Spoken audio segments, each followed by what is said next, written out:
Welcome to the excellent mentors. आज हम लोग स्पेसिमेन पेपर सॉल्व करेंगे क्लास 9 का। ये आईसीएसई बोर्ड का है जो कि 2024 में आएगा। तो इसमें बहुत सारे क्वेश्चंस हैं जो आपको बहुत हेल्पफुल होंगे सॉल्व करने के लिए। तो सबसे पहले क्वेश्चन हम सॉल्व कर लेते हैं। Choose the correct answer to the question from the given option. तो सबसे पहला क्वेश्चन है loss of water as droplets from the hydathodes is called. क्या कहलाता है वो कटेशन कहलाता है। फिर आता है synthesis phase in the cell cycle is called because of the synthesis of more क्या डीएनए। फिर आता है while playing with his friends, Peter inserted a stick into his ear. He lost his hearing due to the rupture of किसके rupture से उसकी hearing loss हो गई?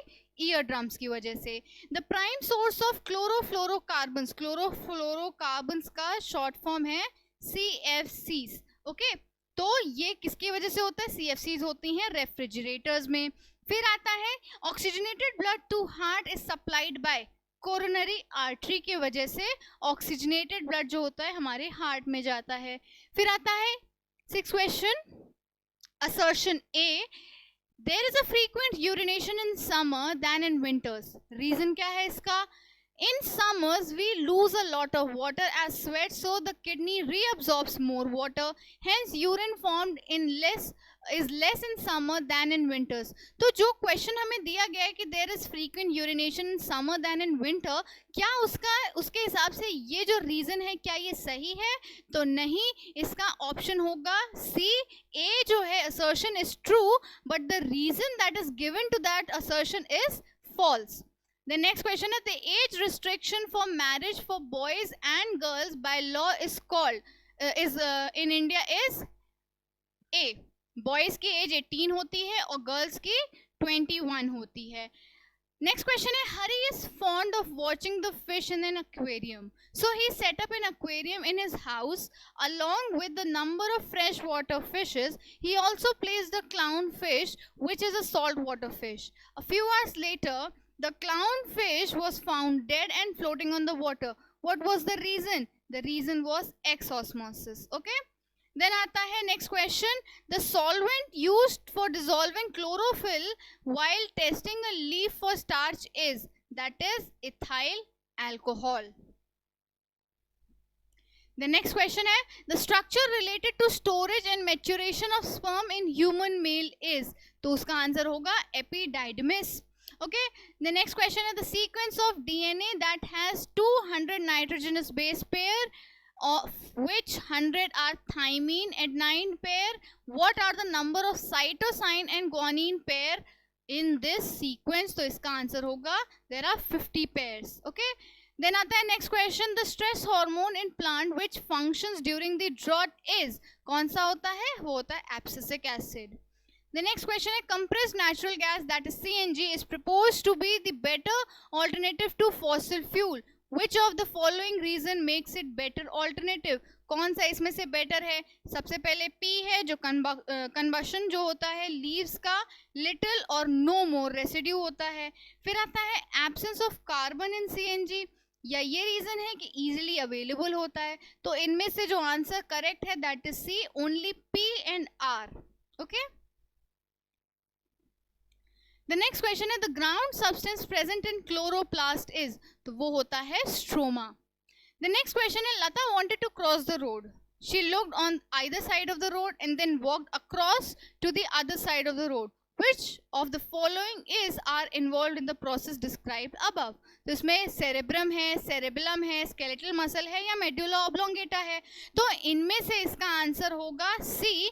Only 1, 3 and 4 are responsible. That is cerebrum, skeletal muscle and medulla oblongata. The next question आता है हमारा the respiratory pigment in erythrocytes. इसमें हमको एक टर्म में डिफाइन करना है, तो कौन सा है वो पिगमेंट? That is haemoglobin. फिर आता है the tissue that transport manufactured food from the leaves to all the parts of the plant, that is phloem. The next question is the type of gene which is in the presence of contrasting alleles is not expressed. कौन सा होगा? ये recessive होगा. Okay. Then आता है the duct which carries urine from the urinary bladder in outside the body. तो ये क्या होगा? ये होगा urethra. फिर आता है the collective term for the protective membrane of the brain, meninges. Okay. The next question आता है arrange and rewrite the terms in each group in the correct order so as to be in the logical sequence beginning with the term that is underlined. तो हमें rewrite करना है इनके सारे logical sequence में. First question आता है इसमें स्नेक, ग्रास, फ्रॉग या ग्रास हॉपर. तो इसका आएगा आंसर ग्रास पहले आएगा, सॉरी ग्रास हॉपर पहले आएगा, फिर ग्रास फ्रॉग आएगा एंड देन आएगा स्नेक. फिर आता है कॉचलिया, मेलियस, पिन्ना या स्टेप्स. तो इसमें क्या आएगा? सबसे पहले पिन्ना आएगा, फिर आएगा मेलियस, फिर आएगा स्टेप्स एंड देन आएगा कॉचलिया. देन आता है next question fibrin, thrombin, fibrinogen या प्लेटलेट्स. तो इसमें आएगा इसका पहले प्लेटलेट्स आएंगी, फिर आएगा फाइब्रिनोजन, फिर आएगा thrombin and then fibrin. The next question है एंडोडर्मिस, कॉर्टेक्स, जाइलम या एपिडर्मिस. तो सबसे पहले इसमें आएगा एपिडर्मिस, फिर आएगा एंडोडर्मिस, देन आएगा कॉर्टेक्स एंड देन आएगा जाइलम. फिर इसमें नेक्स्ट क्वेश्चन है एम्ब्रियो, फीटस, ब्लास्टोसिस्ट या मोरेला. फिर आएगा सबसे पहले इसमें morula, blastocyst, embryo and then fetus is the last option. Then fill in the blanks. The technical term for short sightedness is, तो इसका आंसर होगा myopia. The next question है this defect is caused because the eyeball is too long, from front, in the back, or the lens is too strong. It can be corrected by using a suitable concave lens.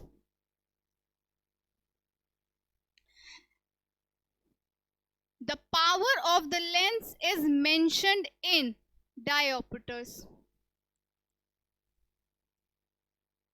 Okay. The next question आता है हमारा. The next question है choose the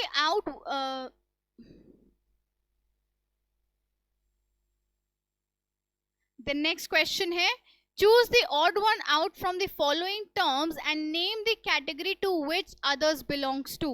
तो पहला question है newspaper, vegetable peels, electronic bulb या animal excreta. तो इसका आंसर होगा इलेक्ट्रिक बल्ब. क्यों? क्योंकि बाकी जितने भी होंगे वो क्या है, वो नेचुरल हैं. ओके. बी आता है renal pelvis, renal artery, renal cones या रेनल मेड्यूला. तो इसका आंसर होगा रेनल आर्टरी, क्योंकि renal artery is a vessel and बाकी सब जो है वो किडनी के पार्ट्स हैं. देन आता है यूरोक्रोम, यूरेन, केराटिन या यूरिक एसिड. तो इसका आंसर होगा केराटिन. ओके. देन आता है next question Oval window, कॉचलिया, auditory canal या राउंड विंडो. तो इसका होगा कॉचलिया.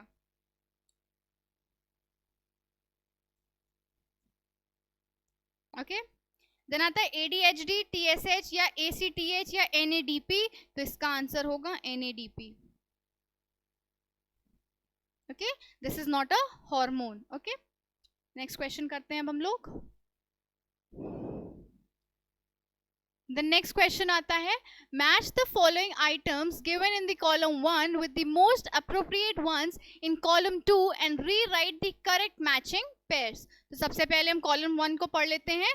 सबसे पहले है spinal cord. तो इसका आंसर क्या होगा? इसका आंसर होगा neurons. ओके. फिर आता है एड्रिनल मेड्यूला. एड्रिनल मेड्यूला किस में होता है? एड्रिनल मेड्यूला होता है एड्रिनलिन में. ओके. फिर आता है number of autosomes in man, number of autosomes जो होंगे वो कितना होंगे 46। फिर आता है फोर्थ किडनी, किडनी में क्या होता है, किडनी होती है नेफ्रॉन्स का। देन नेक्स्ट है एड्रिनल कॉर्टेक्स, तो इसका होगा कॉर्टिसोन्स। ओके, नेक्स्ट क्वेश्चन आता है बी में, the gene of red hair is recessive to the gene for black hair, which will be the hair color of a person if he inherits a gene for red hair from his mother and a gene for black hair from his father। तो चलिए इसका answer देख लेते हैं। इसका answer है if a person inherits a gene for red hair from her mother which is a recessive gene, जो कि एक recessive gene होगा जो अपने आप को शो नहीं करेगा, and a gene of black hair from the father, तो जो हेयर कलर होगा वो ब्लैक होगा। Why? Because red hair colour is a recessive and black hair colour जो होगा वो डोमिनेंट होगा। This is because the gene for black hair is dominant, as I already told you, ये dominant होगा and it makes it masks the expression for the recessive red hair gene। फिर आता है next question, state the Mendel's law of dominance. Mendel's law of dominance क्या होता है? Mendel's law of dominance states that the heterozygous, जिसमें कि दो different type की एलीज होती है, दो डिफरेंट टाइप के ट्रेट्स होते हैं। Individual one allele is the dominant one, जो कि एक्सप्रेस होगी, जो दूसरी वाली होगी that will be the recessive one, जो अपने आप को होगी जरूर बट इतना अपने आप को शो नहीं करेगी। No noticeable effect on the phenotype. ये ऑब्जर्वेबल ट्रेट होता है, मतलब कि ये जो फिनोटाइप होता है इसको हम ऑब्जर्व कर सकते हैं। जो फिनोटाइप होगा that will B physical traits आपके दिखाई देंगे, और जो जीनोटाइप होता है, जीनोटाइप में आपका क्या होगा, जेनेटिक्स होगा या जीन्स होंगे। ओके, देन नेक्स्ट क्वेश्चन आता है, what are homologous chromosomes. Homologous chromosomes क्या होते हैं? तो ये जो होमोलोगस क्रोमोसोम्स होंगे इसका मतलब होता है ये पेयर ऑफ क्रोमोसोम्स होते हैं that have the same genes at the time along with their length, मतलब कि इनकी जो लेंथ होगी वो भी सेम टाइम पे बढ़ेगी। One homologous chromosome in the pair is inherited, अगर एक पेयर ऑफ क्रोमोसोम इनहेरिट हुआ है from the individuals mother and the other is inherited from the father, although they have the same genes they may have different alleles। मतलब क्या है इसका? इसका मतलब है कि अगर एक होमोलोगस क्रोमोसोम है इसमें, जिसमें एक पेयर जो है वो इंडिविजुअल की मदर से है और दूसरा पेयर इंडिविजुअल की फादर से है, भले दोनों के ट्रेट्स जो हैं वो सेम है बट जो जीन्स होंगी दे मे बी डिफरेंट, वो डिफरेंट होंगी, उनमें कुछ तो वेरिएशंस शो होंगे। ओके, द नेक्स्ट क्वेश्चन है differentiate between phenotype and genotype. मैंने अभी आपको बताया फिनोटाइप का मतलब होता है फिजिकल फीचर्स और जीनोटाइप का मतलब होता है जेनेटिक्स या जीन्स। तो फिनोटाइप क्या है? Phenotype is the observable physical, biochemical and behavioral traits और characteristics of an organism जिसका result होता है उनके interaction के लिए between an organism's genotype और उसके environment पे, मतलब ये physical feature पे focus करते हैं। देन आता है जीनोटाइप। जो जीनोटाइप होता है that refers to the genetic makeup of an organism, वो उसके जीन्स पे ज्यादा फोकस करते हैं। It encompasses the specific alleles version of gene, मतलब कि ये स्पेसिफिक ट्रेट्स पे फोकस करते हैं presents in an individual's DNA, जो कहाँ होते हैं, किसी इंडिविजुअल के डीएनए पे या पर्टिकुलर सेट ऑफ डीएनए पे ये प्रेजेंट होते हैं। So that was the difference between phenotype and genotype. Then आता है next question, mention the exact location of corpus callosum. इसका मतलब क्या होता है? ये जो कॉर्पस कलोसम है ये प्रोमिनेंट एक फिक्स स्ट्रक्चर होता है जो कि कहाँ होता है, ह्यूमन के ब्रेन में होता है। That is situated deep with in the cerebrum, cerebrum के अंदर होता है, which is the largest part and most highly developed part. जो क्या होता है? मोस्ट हाईली डेवलप्ड पार्ट होता है ब्रेन का। मोर स्पेसिफिकली अगर हम बात करें, कॉर्पस कोलोसम जो होता है वो कहाँ पे होता है, लॉन्गिट्यूडनल फिशर पे होता है, मतलब कि लॉन्गिट्यूडनल सेक्शन पे होता है, which is the deep groove that separates the two cerebral hemisphere. हमें पता है ना, दो हेमिस्फीयर होते हैं, एक होता है लेफ्ट हेमिस्फीयर और एक होता है राइट हेमिस्फीयर। तो इनको सेपरेट करने में भी ये हेल्प करता है, इनमें बहुत ज़्यादा डीप ग्रूव्स होते हैं जो उसको दो हेमिस्फीयर को सेपरेट करने में हेल्प करते हैं। It serves as a bridge, ये ब्रिज होता है बिटवीन द नर्व फाइबर्स जो कनेक्ट करती हैं लेफ्ट राइट सेरेब्रल हेमिस्फीयर को और एनेबल करती हैं किसी भी कम्युनिकेशन को स्टैब्लिश करने के लिए या इंफॉर्मेशन देने के लिए, एक्सचेंज करने के लिए बिटवीन द टू हेमिस्फीयर, मतलब दो हेमिस्फीयर के बीच में पूरा कोऑर्डिनेशन इसी से होगा। ओके, द नेक्स्ट क्वेश्चन आता है, what are the two hormones secreted by corpus luteum. अब क्या होता है, ये जो होता है ये टेम्पररी एंडोक्राइन स्ट्रक्चर होता है। This is the temporary endocrine structure जो फॉर्म करता है, फॉर्म होता है ओवरी में after the release of an egg during the ovulation. जब ओव्यूलेशन का टाइम पीरियड आता है तब ये जो एग रिलीज करता है जो कहाँ पे बनता है, ओवरी में बनता है। ये एक बहुत ही इंपॉर्टेंट या क्रूशियल रोल प्ले करता है, कब, मेंस्ट्रुअल साइकिल में या फिर अर्ली प्रेगनेंसी में भी करता है। ये जो कॉर्पस ल्यूटम है ये सिक्रीट करता है दो मेन हार्मोन्स को। What are those hormones, the very first is progesterone. Progesterone क्या होता है, this is again the female hormone, इसे हम बहुत छोटी क्लास में भी पढ़ते हैं, फीमेल हार्मोन होता है। ये दो होते हैं, एक होता है प्रोजेस्टेरॉन, एक होता है ईस्ट्रोजन। तो जो कॉर्पस कोलोसम कॉर्पस ल्यूटम है ये प्राइमरली सिक्रीट करता है प्रोजेस्टेरॉन, सबसे पहला हार्मोन प्रोजेस्टेरॉन सिक्रीट करता है।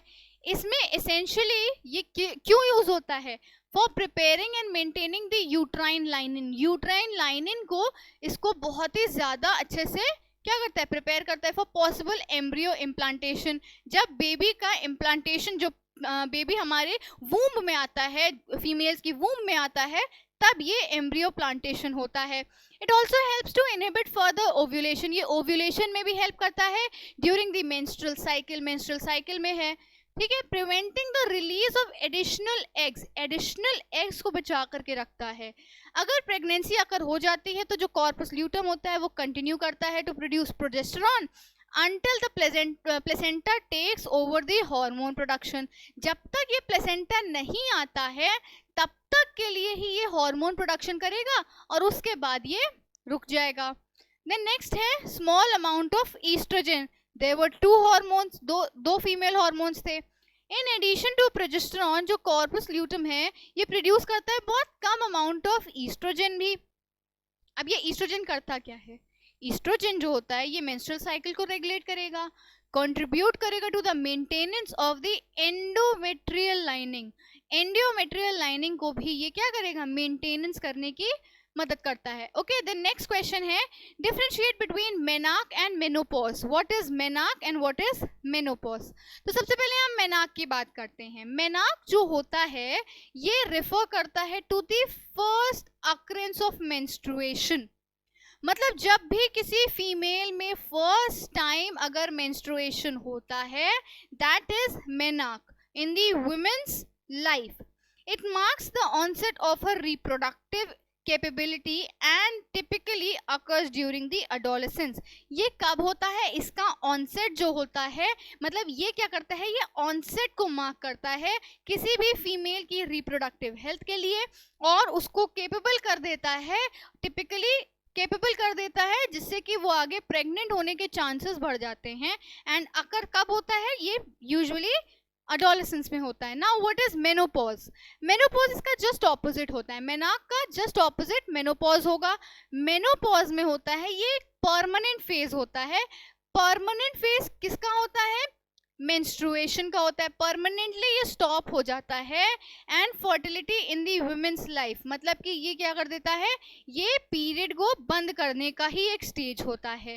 Okay, it occurs later in life, typically around the age of 45 to 55 when the women जब वो 45 to 55 की एज में आ जाती है, देन मेनोपॉज जो होता है ये स्टार्ट हो जाता है, एंड जो वुमेन होती है वो फेस करती हैं मेनोपॉज, दैट इज उनके पीरियड्स खत्म होने लग जाते हैं.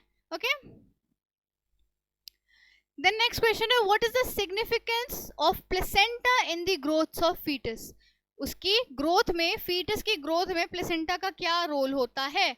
तो प्लेसेंटा जो होता है plays a crucial role in the growth and development of foetus during the pregnancy. अब ये क्या करता है, ये जो होता है ये एक बहुत ही क्रूशियल रोल प्ले करता है इन द ग्रोथ में और डेवलपमेंट में, किसके, फीटस के, ड्यूरिंग द प्रेगनेंसी. एंड ये टेम्पररी ऑर्गन होता है जो फॉर्म होता है ड्यूरिंग द अर्ली प्रेगनेंसी.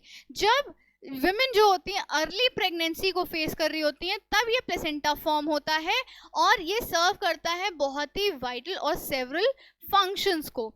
सबसे पहला इसका फंक्शन होता है न्यूट्रिएंट्स और ऑक्सीजन का सप्लाई करना. कैसे मदर जो होती है अपने बेबी को न्यूट्रिएंट्स को और ऑक्सीजन सप्लाई करेगी, with the help of this placenta. तो प्लेसेंटा क्या करता है, एक ब्रिज की तरह एक्ट करता है between the mother and the developing foetus और डेवलपिंग जो डेवलपिंग फीटस होता है और उसकी मदर के बीच में एज अ ब्रिज होता है ये. It is responsible for delivering essential nutrients. ये क्या करता है, मदर से बेबी को एसेंशियल न्यूट्रिएंट्स को प्रोवाइड कराने में हेल्प करता है, such as glucose, amino acid, as well as the oxygen for the mother's blood stream. From the mother's blood stream ये सारी चीज़ें जो होती हैं ये बेबी को न्यूट्रिशन मिलता है. These nutrition and these nutrients and oxygen ये नेसेसरी होते हैं फीटस की ग्रोथ के लिए, मेटाबॉलिज्म के लिए एंड ओवरऑल डेवलपमेंट के लिए भी. देन आता है नेक्स्ट क्वेश्चन, वेस्ट रिमूवल. कैसे वेस्ट फीटस की बॉडी से रिमूव होता है. In the addition to supplying nutrients and oxygen, जो प्लेसेंटा होता है वो सर्व करता है एज अ फिल्टर ऑल्सो, जो कि रिमूव करने में हेल्प करता है वेस्ट प्रोडक्ट को, जैसे कि कार्बन डाइऑक्साइड है, मेटाबॉलिक वेस्ट है from the fetal blood stream. Fetal की जो फीटल ब्लड स्ट्रीम होती है उसमें से ये सारी चीज़ें जो वेस्ट मटेरियल होते हैं, जो वेस्ट प्रोडक्ट्स होते हैं, उसको रिमूव करने में ये हेल्प करता है. ओके, These waste products जो होते हैं are then transported back into the mother's bloodstream. ये क्या होता है, ये waste product फिर से मदर की ब्लड स्ट्रीम में रीच हो जाते हैं फॉर द एलिमिनेशन के लिए ये फिर से रीच आउट करते हैं. ओके, नेक्स्ट क्वेश्चन आता है, draw neat and label diagram of a human gamete that has sex chromosome Y. तो सबसे पहले हम बात कर लेते हैं सेक्स क्रोमोसोम की. हमें पता है that XX chromosome is for female, XY chromosome is for male fetus.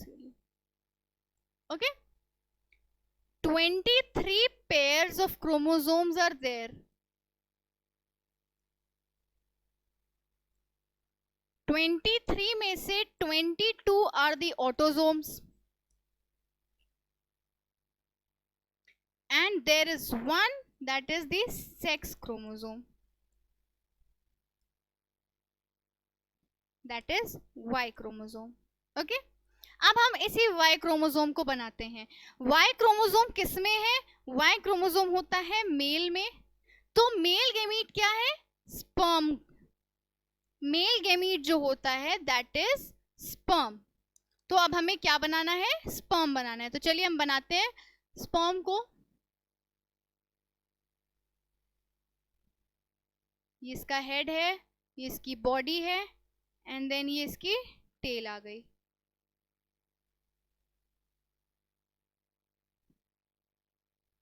Okay, this is the tail. ये जो है ये इसका हेड है, ये इसका मिड पीस है या middle piece. Okay, this is tail. अब हम इसमें बना लेते हैं. तो सबसे पहले हम इसको बनाएंगे, इसमें न्यूक्लियस और acrosome.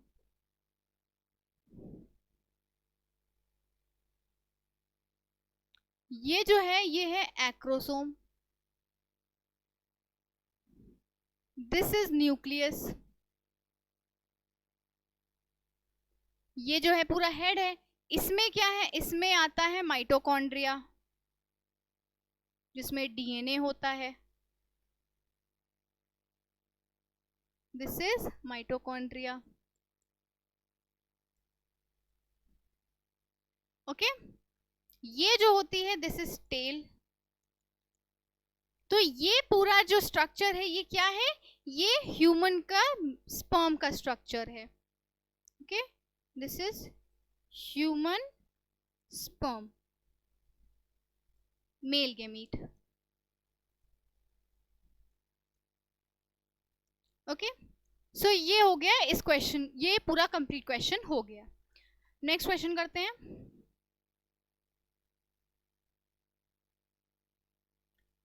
Explain the term photosynthesis. Photosynthesis क्या होता है? Photosynthesis is a vital biological process that occurs in plant algae, some bacteria, enabling them to convert the light energy from the sun into the chemical energy in the form of glucose, that is a type of sugar, while releasing oxygen as a byproduct. अब ये क्या होता है? Photosynthesis एक biological process होता है जो अकर होता है प्लांट्स में। इसमें क्या होता है, प्लांट्स होते हैं, एल्गी है, बैक्टीरिया, इन सब में, सम बैक्टीरियाज में नहीं। तो ये क्या होता है, ये इनेबल करता है लाइट एनर्जी, जो सन की एनर्जी आती है उसको केमिकल एनर्जी में चेंज करता है in the form of glucose. Glucose में बदल देगा, जैसे ये लिखा हुआ है ना, conversion of light energy into chemical energy. सबसे पहले ये क्या करेगा, C6H12O6, ये ग्लूकोज होता है। ग्लूकोज को ये किस में चेंज कर देगा, केमिकल एनर्जी में चेंज कर देगा, while releasing oxygen as a byproduct। ये क्या करेगा, बाय प्रोडक्ट के तौर पे ऑक्सीजन को रिलीज करेगा। in this the process of fundamentals to life on earth as it provides the primary source of organic compound। ये primary source of organic compound भी देता है and oxygen भी provide करता है for necessary for survival of most of the organism। बहुत सारे organism को survive करने के लिए जो ऑक्सीजन चाहिए रहती है वो किससे मिलती है, उसे प्लांट से मिलती है। ओके, तो पहला पॉइंट है इसका अब्जॉर्प्शन ऑफ लाइट। कैसे ये अब्जॉर्प्शन हेल्प करता है, अब्जॉर्प्शन में कैसे हेल्प करेगा, क्लोरोफिल जो होता है that is a green pigment, जो कहाँ पे होता है, क्लोरोप्लास्ट में होता है। There are 3 parts, chloroplast, chromoplast and plastids, sorry leucoplast.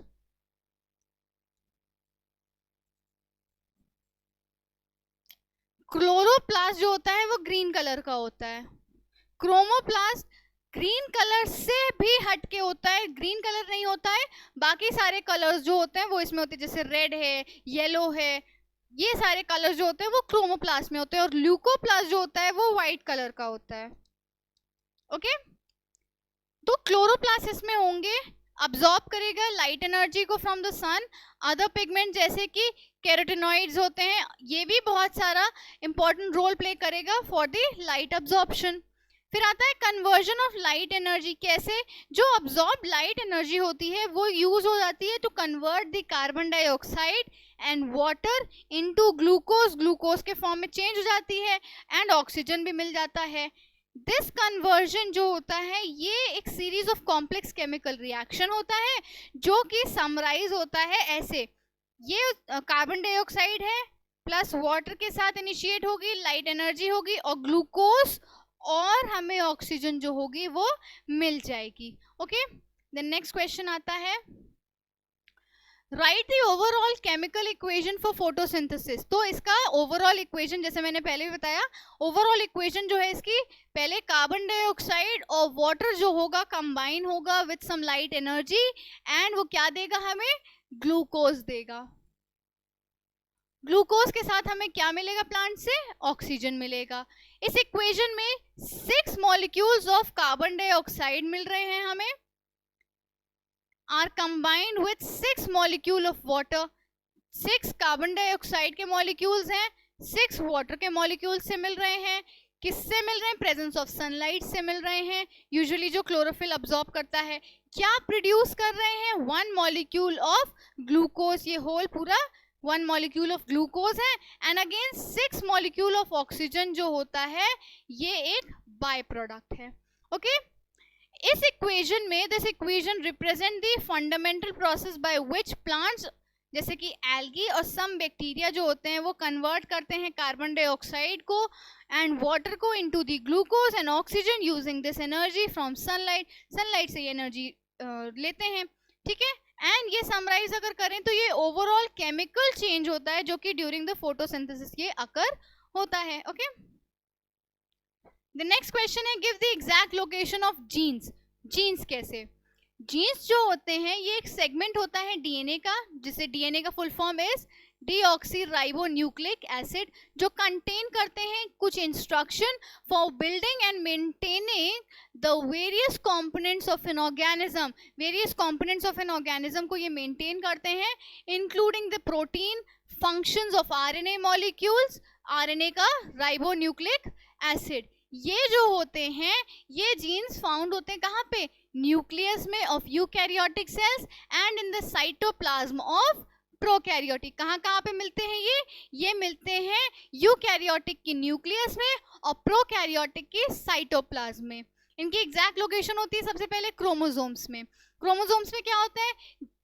Jeans जो होते हैं, जीन्स क्या करते हैं? ये ऑर्गेनाइज स्ट्रक्चर्स होते हैं जो कि क्रोमोसोम्स कहलाते हैं। Okay, eukaryotic organism such as human में हर एक सेल जो होता है ना ये कंटेन करता है एक पेयर ऑफ क्रोमोसोम्स को, जैसा मैंने आपको डायग्राम में बताया पेयर ऑफ क्रोमोसोम्स कंटेन करते हैं। ह्यूमन में 46 क्रोमोसोम्स होते हैं, अगर उनको पेयर करें तो 23 पेयर्स ऑफ क्रोमोसोम्स होते हैं, और हर एक क्रोमोसोम हर एक जीन्स जो होते हैं वो इन्हीं क्रोमोसोम में लोकेटेड होते हैं। देन आता है nucleus. Within eukaryotic cell जो मेजॉरिटी ऑफ ऑर्गेनिज्म के जीन्स होते हैं वो इसी सेल के न्यूक्लियस में होते हैं।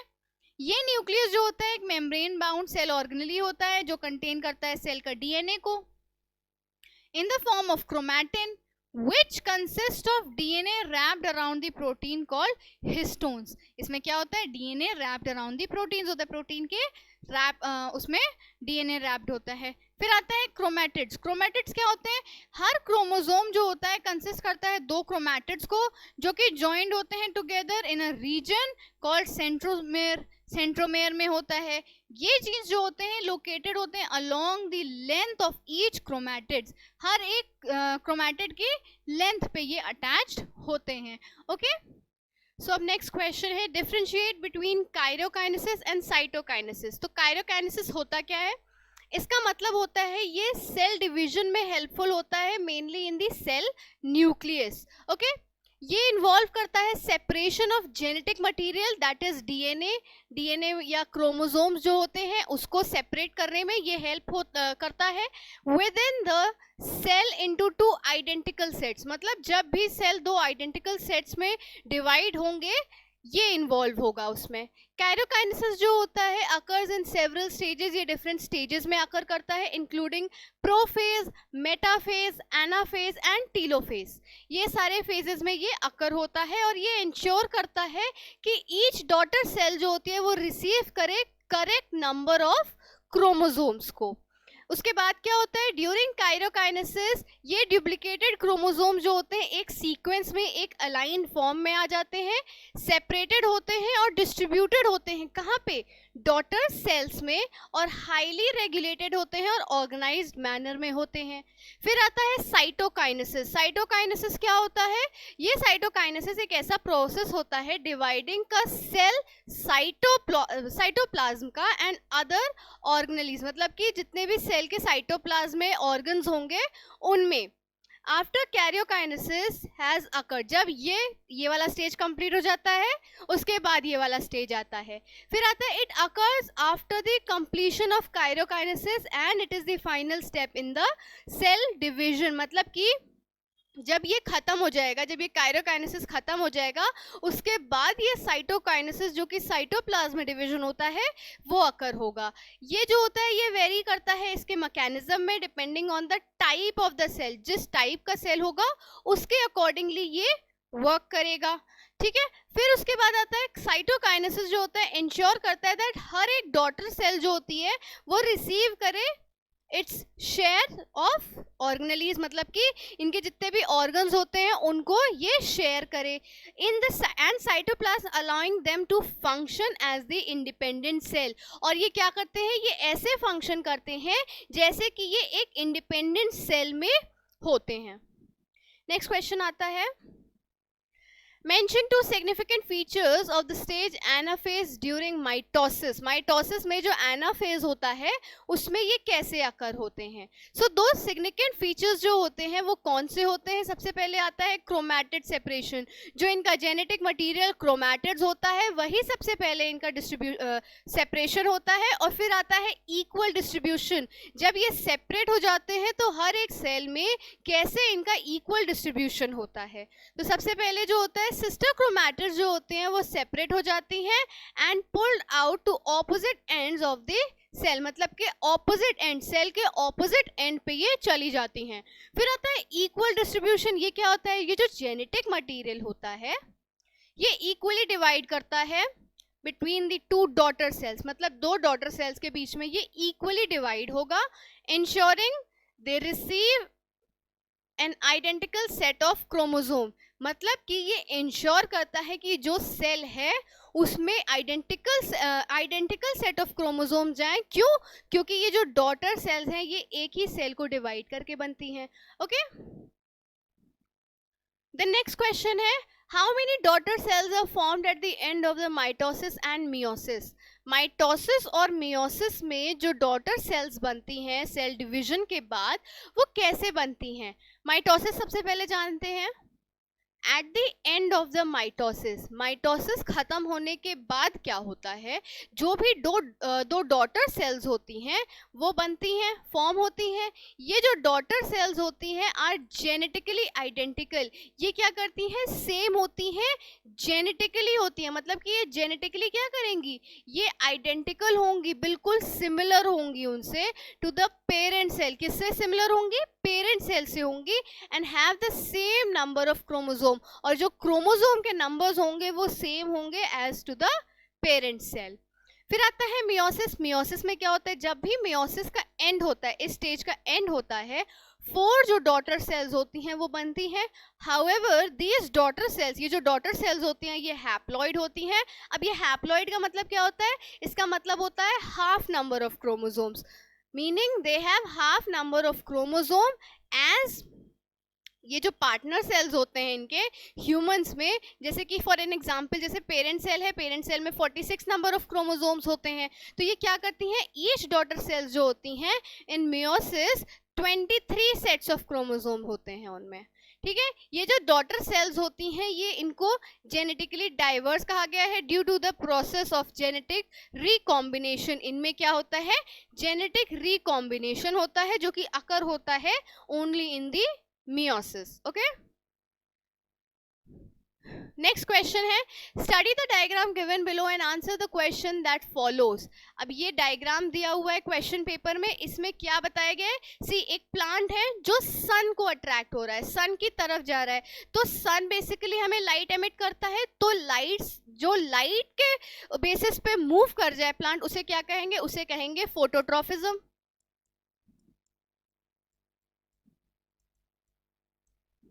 Which plant hormone plays an important role in the above movement? अब फोटोट्रॉफिज्म है, उसमें कौन सा प्लांट हार्मोन वर्क करता है, दैट इज ऑक्सिन।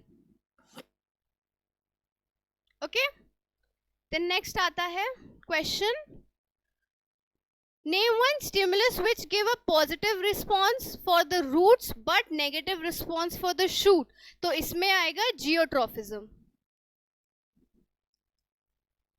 क्यों जियोट्रॉफिज्म, बिकॉज ये जियोट्रॉफिज्म ग्रेविटी को शो करता है। द नेक्स्ट क्वेश्चन है, what is the scientific name for a man. Man का साइंटिफिक नाम क्या होता है? तो ह्यूमंस का साइंटिफिक नेम होता है होमो सेपियंस।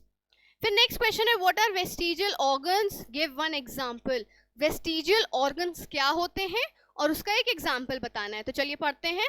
वेस्टिजियल ऑर्गन्स जो होते हैं ये एक ऐसे स्ट्रक्चर होता है या एक ऐसा ऑर्गन होता है जो कि किसी ऑर्गेनिज्म की बॉडी में पाया जाता था, that have reduced in size. मतलब कि अब जो धीरे धीरे उसका साइज है वो रिड्यूस हो रहा है या लॉस्ट हो गया है देयर ओरिजिनल फंक्शन। मतलब कि जैसा पहले वो था अब वो वैसा नहीं है, अब उसका जो फंक्शन है या उसका जो शेप साइज है वो डिफर कर रहा है या वेरी कर रहा है थ्रू इवोल्यूशन।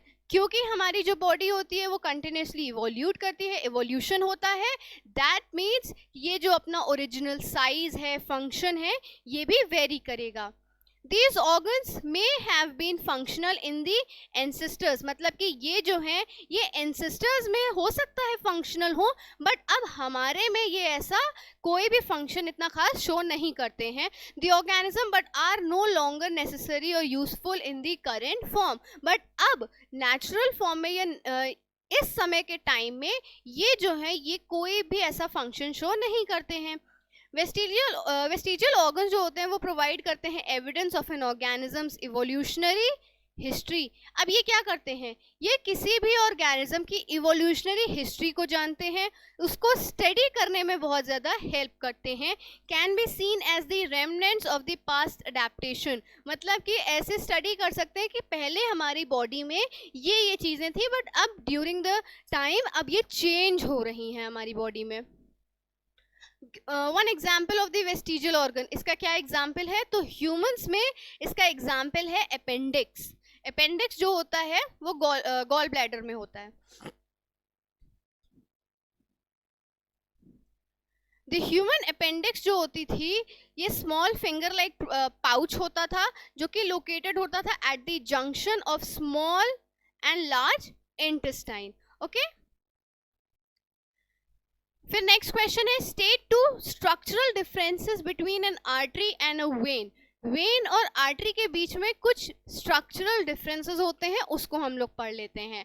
सबसे पहले आता है wall thickness.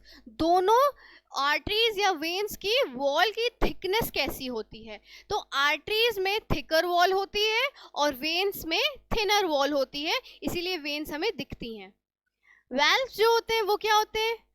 Veins often have one way valve। इनके जो valves होते हैं one way होते हैं to prevent backflow। ये क्या prevent करते हैं कि blood को वापस से right, अगर right ventricle में है तो right auricle में ना जा पाए। ये valves क्या करते हैं? ये उसको prevent करते हैं backflow होने से blood को। arteries जो होती हैं वो generally lack करती हैं valves। arteries के पास कोई भी valves नहीं होती हैं। फिर आता है next question, define osmosis। osmosis क्या होता है? Osmosis is a passive movement. Osmosis जो होता है ये एक पैसिव मूवमेंट होता है ऑफ द सॉल्वेंट मॉलिक्यूल्स। किसका? सॉल्वेंट मॉलिक्यूल्स का, typically water, through a semi permeable membrane. Semi permeable membrane is what? Semi permeable membrane का मतलब है कुछ ऐसे स्पेसिफिक चीजें ही हैं जो इस मेम्ब्रेन से पास ऑन हो सकती हैं, सारी चीजें नहीं हो सकती हैं। That is why they are called semi permeable membrane. From an area of the lower solute concentration, कहाँ से? लोअर सॉल्यूट कॉन्सेंट्रेशन से to an area of higher solute concentration. कहाँ जा सकती हैं? लोअर से हायर कॉन्सेंट्रेशन में जा सकती हैं। ये जो मूवमेंट होती है ये कंटिन्यूस करती है until the equilibrium is reach. मतलब कि बैलेंस का जो स्टेट है जब तक ये नहीं आता है, इक्विलिब्रियम मीन्स बैलेंसिंग, अगर उसका स्टेट नहीं आता है तब तक ये कंटिन्यू होती हैं with an equal concentration of solute on the both side of the membrane। मतलब कि बाहर भी सेम रहे और अंदर भी उसका वॉल्यूम या कॉन्सेंट्रेशन सेम रहे। So the next question is name two sensory cell in the retina meant for light adaptation। जो दो सेंसरी सेल्स होते हैं वो कौन से होते हैं? सबसे पहले होता है रॉड सेल। ये क्या होते हैं? ये हाईली सेंसिटिव होते हैं लो लेवल्स ऑफ लाइट के लिए। मतलब कि जो डिम लाइट्स होती हैं उनके लिए भी ये बहुत ज़्यादा एक्टिव होते हैं एंड आर प्राइमरीली रिस्पॉन्सिबल किसके लिए? नाइट विजन के लिए। ये किसके प्राइमरीली रिस्पॉन्सिबल किसके लिए होते हैं? नाइट विजन के लिए होते हैं। They are adapted for detecting dim light, ये किसको अडेप्ट कर लेते हैं? डिम लाइट को अडेप्ट कर लेते हैं, और लेस सेंसिटिव टू कलर होते हैं। देन नेक्स्ट है कोन सेल्स। ये कोन सेल्स क्या होते हैं? ये रिस्पॉन्सिबल होते हैं फॉर द डे लाइट या फोटोटॉपिक जो होते हैं विजन, मतलब कि ये जो होते हैं लाइट पे ज़्यादा फोकस करते हैं और उसमें एक्टिव होते हैं। And are adapted for colour vision, ये किसके लिए होते हैं? कलर्स को देखने के लिए होते हैं। एंड आर हाईली विजुअल ऑसिटी, मतलब कि ये जो होते हैं ये क्या करते हैं? ये बिल्कुल विजन को देखने में, मतलब बहुत कलरफुल चीज़ों को देखने में बहुत ज़्यादा हेल्प करते हैं। They function well in a bright light condition and that allows you to perceive a wide range of colors. ये क्या करते हैं? ये wide range of colors को देखने के लिए allow करते हैं, उनको perceive करने के लिए या देखने के लिए helpful होते हैं। The next question है mention one function each for cerebrum and cerebellum. Cerebrum का पहले फंक्शन देख लेते हैं।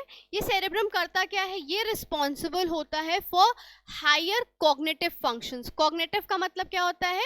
Mental functions.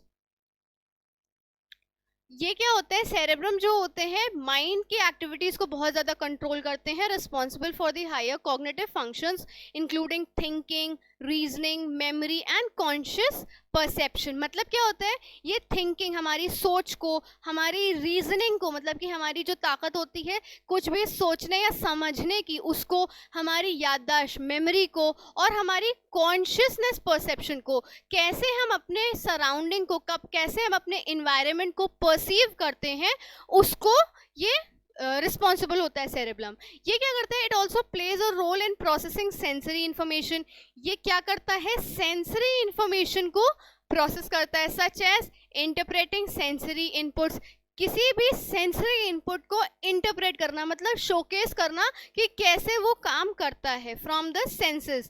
फॉर एग्जांपल जैसे विजन है, हियरिंग है, टच है। एंड इंटीग्रेटिंग मतलब कि इंटीग्रेट करता है, साथ में लाता है उनको to form a coherent perception of the external world. और कैसे हम अपने एक्सटर्नल वर्ल्ड को किस नज़रिए से देखते हैं? Perception is what? हमारा कोई भी चीज़ देखने का नज़रिया कैसा होता है, उसे परसेप्शन कहते हैं। एडिशनली क्या होता है? ये जो सेरेब्रम होता है ये कंट्रोल करता है हमारे वॉलेंट्री मसल्स को।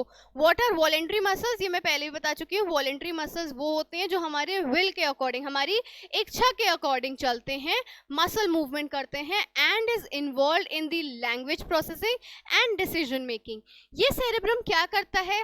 ये जो होता है ये हमारी लैंग्वेज को देखता है कि क्या हम बोल रहे हैं, किस तरीके से बोल रहे हैं, और हमारे डिसीजन मेकिंग या रीजनिंग जो मैंने स्टार्टिंग बताया था, ये रीजनिंग और डिसीजन मेकिंग में भी हेल्पफुल होता है।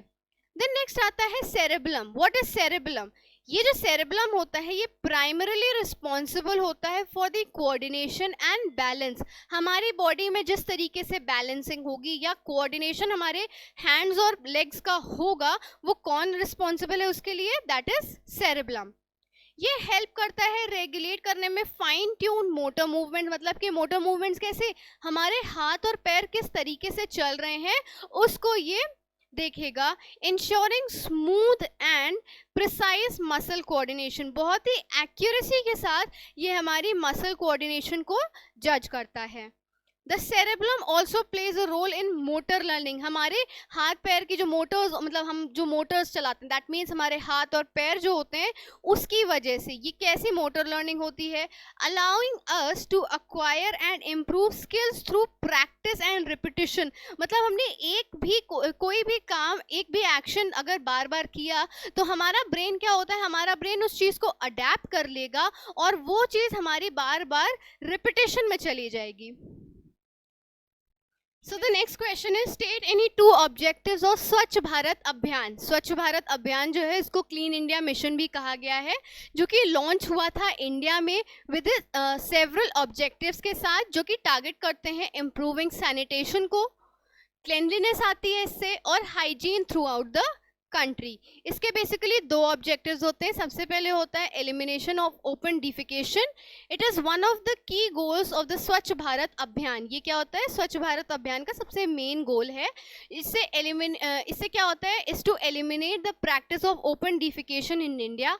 The mission aims to provide access to toilets and sanitation facilities to every household and promote the construction and use of individual and community toilets। ये क्या करते हैं? हर घर में जो टॉयलेट्स होते हैं उसको एम्प्लाई करते हैं और कंस्ट्रक्शन कराने में हेल्प करते हैं, और कम्युनिटी टॉयलेट्स को भी ये कम्युनिटी टॉयलेट्स भी स्टैब्लिश करते हैं।